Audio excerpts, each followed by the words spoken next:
Welcome back to the SRX preview show. I'm Casey Campbell, and you know who that is. That's Jonathan Fiel from the Racing Experts, rocking the SRX background. So we know it's yes, thanks. We know it's the A SRX little bit of fun. preview show. Boy, I just can't stop talking about how much I like this series so much. I know. What an improvement from race one to race two, and we talked about this in the post-race show on Saturday night. Overall, you got to be liking where this series is going. Yeah. SRX. What fun. Honestly. You want to talk about a mix of old and new.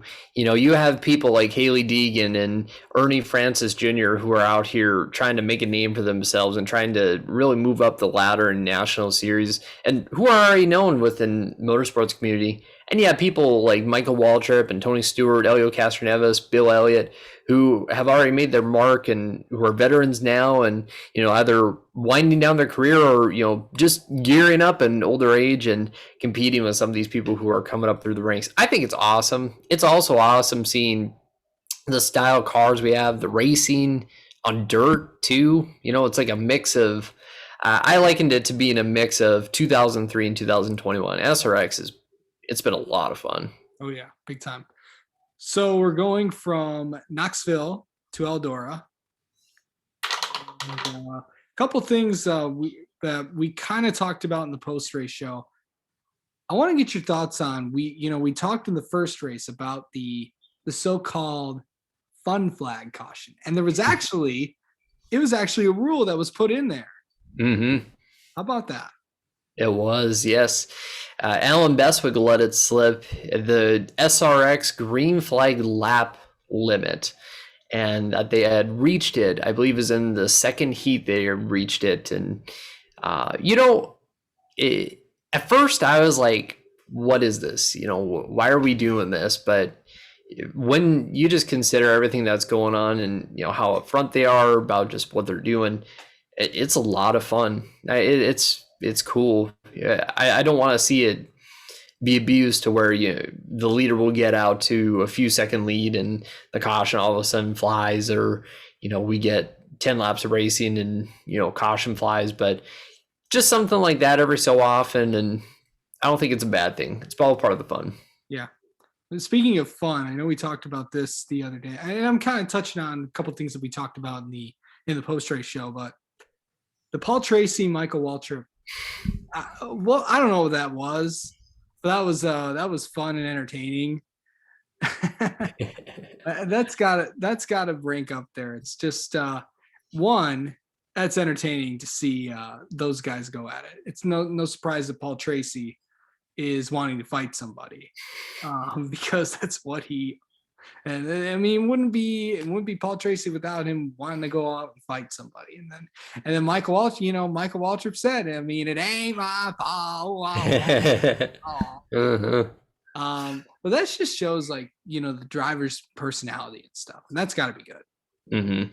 It really shows that they're having a fun time too, because the whole time where Paul Tracy was talking about kicking Michael's butt and boogity him out of the way, referencing the wrong Walter brother, you could tell he was having fun with it, and you could tell Michael was having fun with it too. It wasn't like there was $1 million at stake or one's livelihood. It was just a lot of fun, and people get naturally angry about getting moved out of the way, rude and gouged. And so, yeah, it's great to see. It just fun, tempers flaring, and because I think that's what, and especially on a Saturday night in the summertime too. Yeah. As long as you don't get sleepy while watching the race.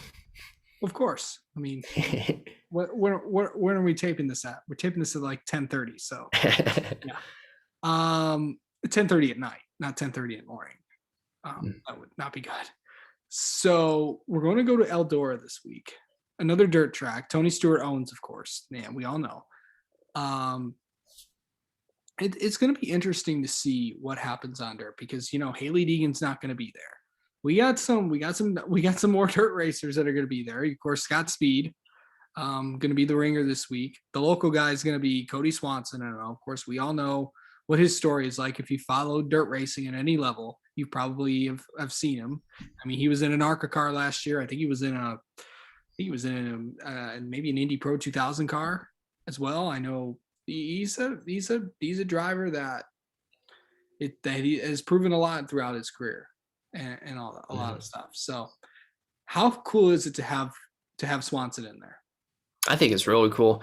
Like we saw with Doug Kobe, being able to have a driver who is local, not only is great for getting that driver exposure, but it's also great for, just from a marketing standpoint for the series. You look at the first race at Stafford Springs, and the TV ratings, like the top market for the SRX race was Hartford, which is about 28 minutes from the track. So it really engages that local audience, which it's a thing in media in general to engage more with a local audience, on a national level. So great to see, and great to see Cody Swanson getting some attention with SRX. Maybe he could even land a truck deal or something out of this, like Doug Kobe did. Of course, Doug Kobe's been around for a while, and Cody's been around for a little while too, but it would be great to see him get something out of this. And he's going to be running the Bristol truck race at GMS in the same truck that Sam Mayer won in last year. So it should that should be fun to watch when we get to September down in the night race at Bristol. So, but there's a couple of guys that I want to touch on that really impressed me, going into this weekend at Eldora. One is Ernie Francis Jr., of course, a 7-time Trans Am champion. And the other is Michael Waltrip. Michael Waltrip was really fun. It was like old times watching him out in front, leading laps. And he even said it himself, it feels good to be out in front and, being competitive. And he said it was like the old days. And yeah, Ernie Francis Jr., for being a road racer, it does take good car control, which I guess makes sense why he was good under, but it was a lot of fun seeing him and Hailie Deegan battle it out for second in the closing laps and battle out with Tony Stewart. Really good, really fun to watch, really good. And yeah.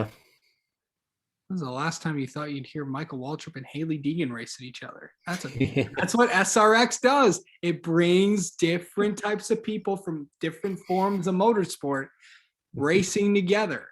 The only other time I can think of is if Fox would have planned a segment for the Truck Series pre-race segment, but racing down pit road or something. But that's about it. It should be interesting. One thing I want to touch on before we get to the pick is the broadcast hit it out of the park once again.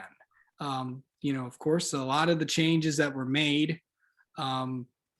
By the fans, and the fans have spoken, and the series turned words into action and made a bunch of changes, including with the ticker and the broadcast. I mean, when the broadcast ended, it was when it was supposed to end. It was literally a 2-hour race where it was intended to be, and it's just it was good to see. So it was good to see. It was. And overall, what did you think of the broadcast? I thought the broadcast was really good. They covered every aspect of the racing, from the battles going on to the little debris caution that happened, I believe, I think it was in the feature that there was a debris caution, just making sure every aspect of the race was covered well. Doing some good reporting. Matt Yoakum down on pit road did really good job. Brad Doherty, we even got a classic moment where Brad Doherty interviewed Hailie Deegan, who was about a foot or so shorter than Brad Doherty. So, and also the graphics too was just really good on CBS's part. I think they did a really good job broadcasting the race. I love the drone camera. Just, yeah, like you mentioned, I can't say enough praise about the CBS broadcast. It was really good. Yeah, of course, Brad Doherty played basketball for a number of years, and of course, as I've told you, Matt Yoakum's one of the best pit reporters out there. So definitely good to see. And of course, we'll say this every week. It's always good to see Alan Bestwick calling races again.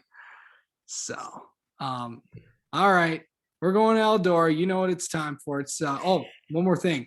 there's a couple changes in the lineup this week. Tony Kanon's back in the 48. Of course, Haley Deegan was in the magenta car.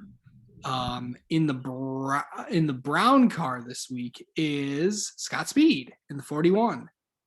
And in the red, white, and blue car, which is where, like, typically what the local guy usually runs, it will be Cody Swanson in the 63.